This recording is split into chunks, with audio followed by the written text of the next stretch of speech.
শেখ হাসিনার সময় যে বড় বড় প্রজেক্টগুলো যেগুলো return on investment is low, তারা যে লুটপাটের বাজেট করেছে, আপনার কিন্তু ওইটা বাস্তবায়ন এই মুহূর্তে করার প্রয়োজন নাই।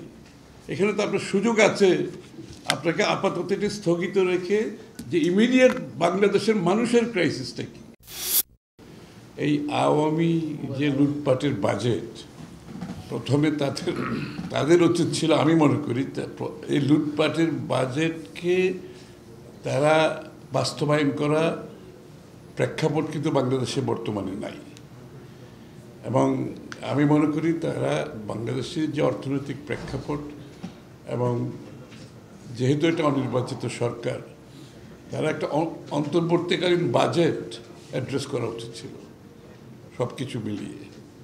কিন্তু সেটা না করে ওই লুটপাটের বাজেট বাস্তবায়ন করা বর্তমান প্রেক্ষাপটে এটা খুবই একটা কঠিন কাজ। বিশেষ করে দেখেন আপনি এই যে ঘাটতি মেটাতে সবচেয়ে ইজি অপশন হচ্ছে আপনি এনবিআরকে বলবেন, হ্যাঁ, যে কি আমাদের ঘাটতি আছে, ঘাটতি পূরণের কীভাবে কী করা যায়। তো এনবিআর তো খুব সহজভাবে কর বাড়ানো ছাড়া তার কোনো কাজ নেই এনবিআরের, তাই না? সেটা ভ্যাট বলেন, কর বলেন। তা একটা সরকার এত ইজি অপশন না নিয়ে এখানে যে অল্টারনেটিভগুলো আমরা যে আজকে বলেছি, অনেকগুলো অল্টারনেটিভ আছে কিন্তু, এবং সেই অল্টারনেটিভগুলো তাদের অ্যাড্রেস করা উচিত ছিল। যে কর বাড়ানো হচ্ছে সবচেয়ে ইজি অপশন এবং এনবিআরকে বললে এনবিআর কর বাড়াবে।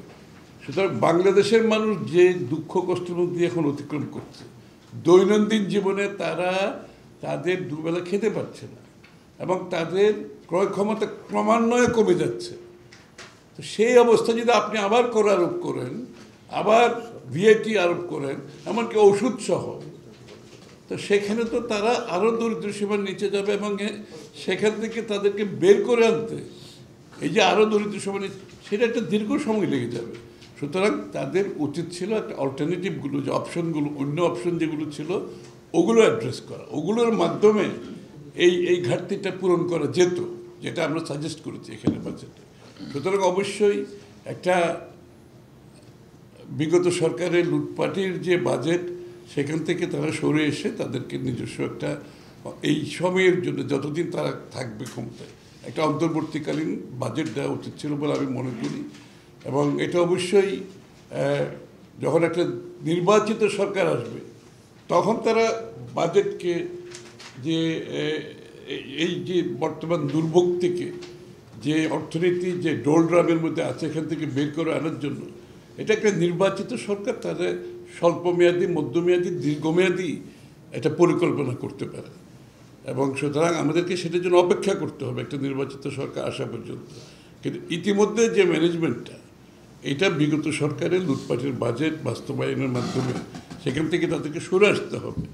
সরে এসে বর্তমান যে ক্রাইসিস, এটাকে অ্যাড্রেস করার জন্য নতুনভাবে চিন্তা করতে হবে। বর্তমান প্রেক্ষাপটে আমার মনে হয় ইন্টেরিয়াম বাজেটের মধ্যে এগুলোর কোনো সুযোগ নেই।